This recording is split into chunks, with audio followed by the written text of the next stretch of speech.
Hey, government students. It's Thursday. I'm not there today. I'm going to lead you through just something we were just coming up to when class ended the other day. Remember, you had this worksheet, and on it we talked about freedom of religion, and you took some notes on it, especially some like 4 rules about the establishment of religion. Technically, those are called the Lemon Test because it comes back to a Supreme Court case called Lemon versus Kurtzman. And then you also took some notes on free exercise, and we talked about the tension and how when is speech being established and when do we need to make room for people to freely exercise their religion. And then if you look up here, we went through a whole bunch of cases, like can a valedictorian pray at a public school, and can there be a prayer club at a public school, and can we have a prayer in the classroom led by the teacher? And hopefully you remember those well.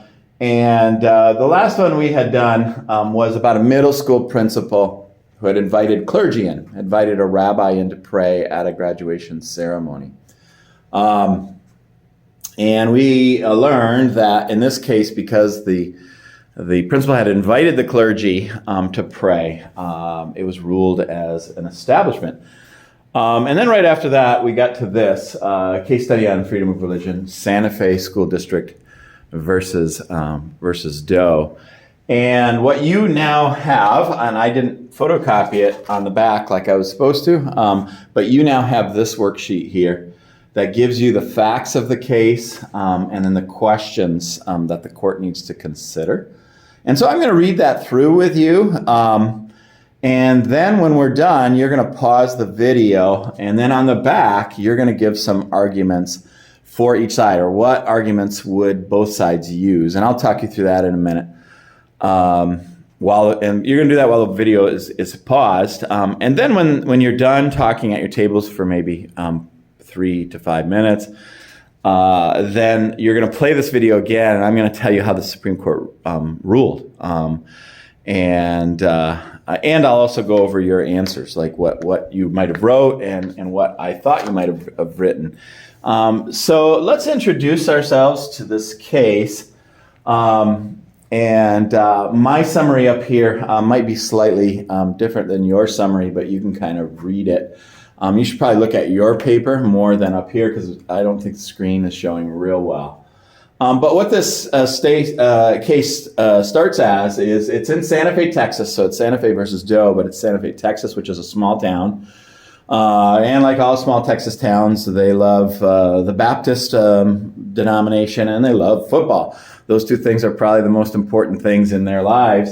And what's happening in this little town is that Santa Fe High School has a student council, and they have a chaplain, a student elected chaplain. The chaplain of the student council is the Baptist pastor's daughter.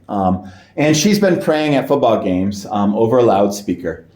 And what ends up happening is that a Catholic family and a Mormon family are a little bit weirded out by this because they really feel like, wow, when we go to this little town is about 2,000 people, when we go to the football game, this prayer is very Baptist-y and very proselytizing. And we feel a little bit less as participants in the school because we really feel like the school is establishing the Baptist denomination as the official denomination of the school.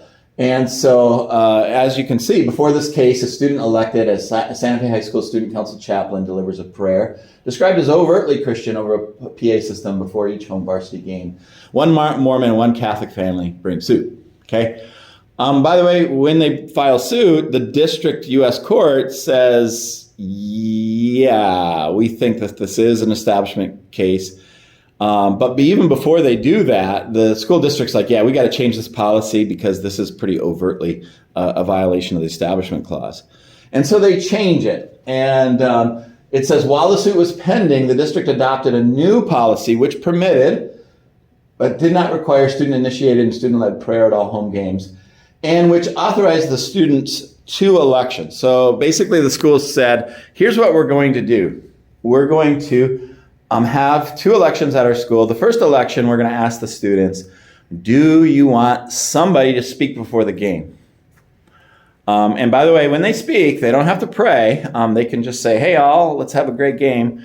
And so it's just an invocation or just a statement even. And that's all they have to do. And then if the students vote for that to happen, they will be asked the second question, who would you like to pray or lead? So that's the 2 questions. So, which authorize 2 student elections, the first to determine whether invocations should be delivered, the second to select the spokesperson to deliver them. And so then they ran the election, and sure enough, people were selected to pray.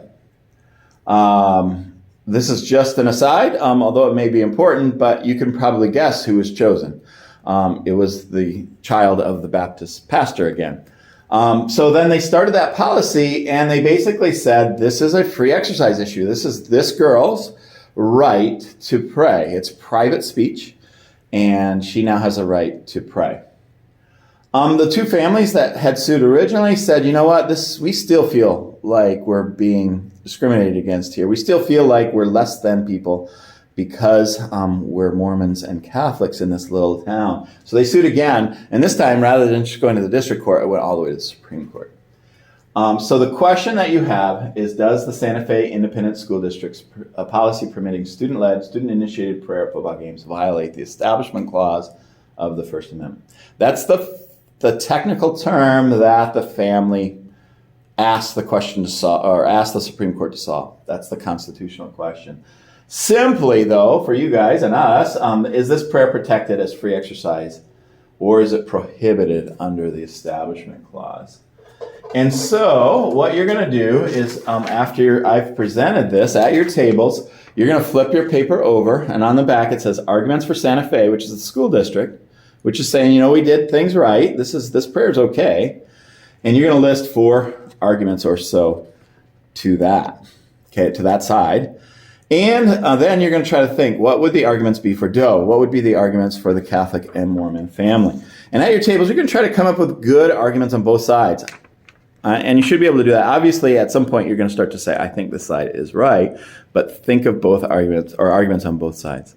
And again, we're just thinking like a constitutional lawyer here, as far as how would I argue this case before the court? How would I use the information that we learned yesterday about that Lemon test, all the things that have to be met in the Establishment Clause to be establishment or not establishment and free exercise. So go ahead and pause the video now and talk for a while. Okay, you're back, and we're going to talk about it, and hopefully I'm going to show you over here on the board what might have been the arguments that you put. So arguments for Santa Fe, this is for the school district.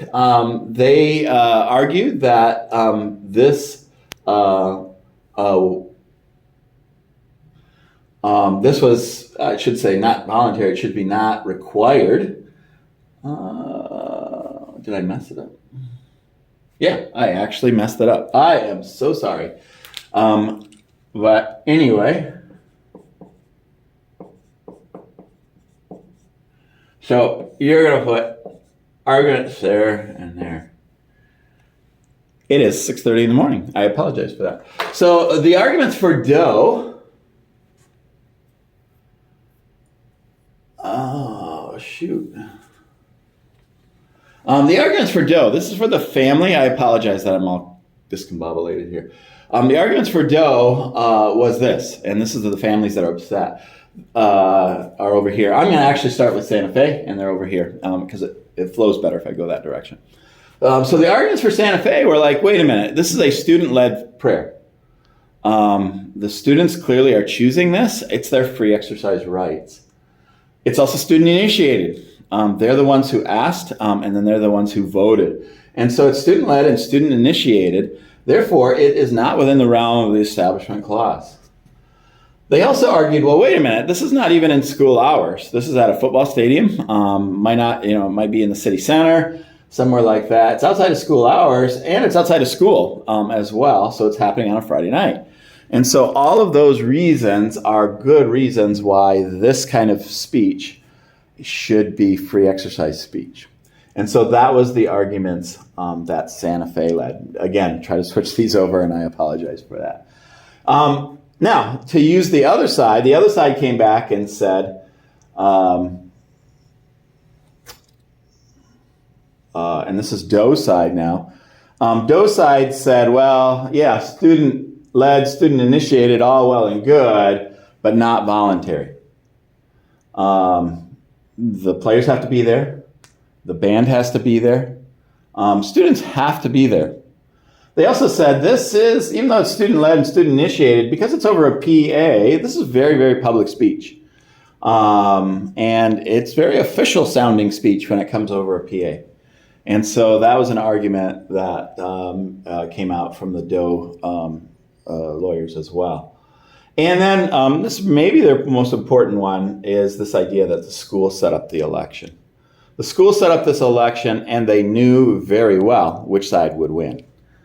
And so that may have been an argument that you guys made as well. So hopefully you can add these to your arguments. A lot of times classes come up with really good arguments as well. And by the way, you could make those to the Supreme Court as well if they're logical, if they bring up a good subtlety that maybe I didn't think of here.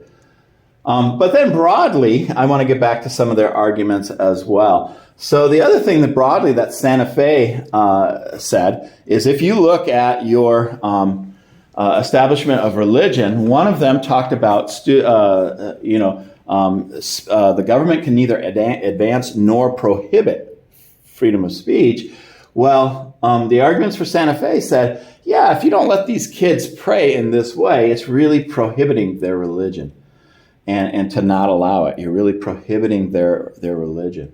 And then secondly, they really made that argument that this is private speech, that these kids, this is their speech, and it's their free exercise speech. Okay, so those are the arguments made by Santa Fe. And then more than that, the other side said, well, wait a minute, if we go back to those reasons, the Supreme Court reasons, they argued, well, the other side said this is prohibiting religion, but in that same phrase, it can neither promote nor prohibit. This side took the opposite tact and said, wait a minute, they're kind of promoting religion here. You have to admit it. It's not really, rather than prohibiting it, they're actually promoting a religion. It's over the loudspeaker. They're praying. They know who's going to be elected. And then the last one that they argued is this is really entangling. For somebody to come to this football game at a public school and hear this prayer, they would have to kind of draw the conclusion, is this a Christian school? They're praying. They seem to be all Baptist. This must be a Baptist school. And so those were the arguments on both sides. And so that's what the Supreme Court heard.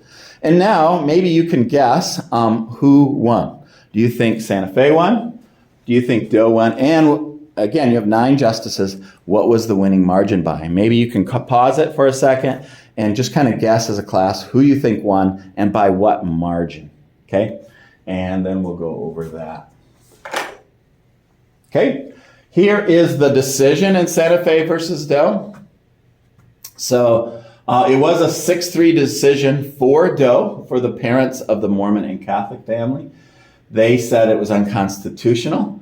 The majority opinion, so the 6 justices held that these pregame prayers delivered on school property at a school-sponsored event, so they said the football stadium was a school-sponsored event. It was on school property over the school's PA system by a speaker representing the student body under supervision of the faculty and pursuant to the school policy that explicitly and implicitly encourages public prayer, are not private but public speech. Okay? The people will unquestionably perceive the inevitable. And what they meant by inevitable is that they're always going to vote to pray. This is a little Baptist town. Of course, they're going to always vote to pray. The inevitable pregame prayer is stamped with his school's seal of approval. His or her school's seal of approval. Okay? So that was the 6 that said this was unconstitutional. The three justices basically, again, argued that idea like you're prohibiting the free speech of community members.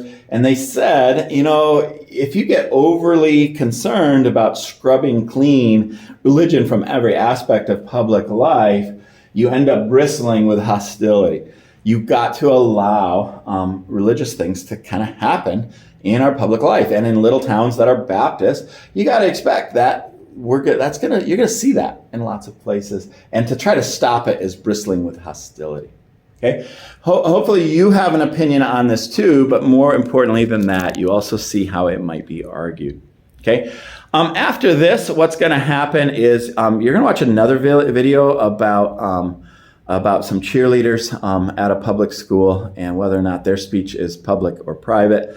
That one's a little bit more clear cut, hopefully. I won't say how that one turns out, but you can just certainly watch it and weigh in. And then after that, you're going to do a game, and then perhaps near the end, an assignment as well. Thanks a lot.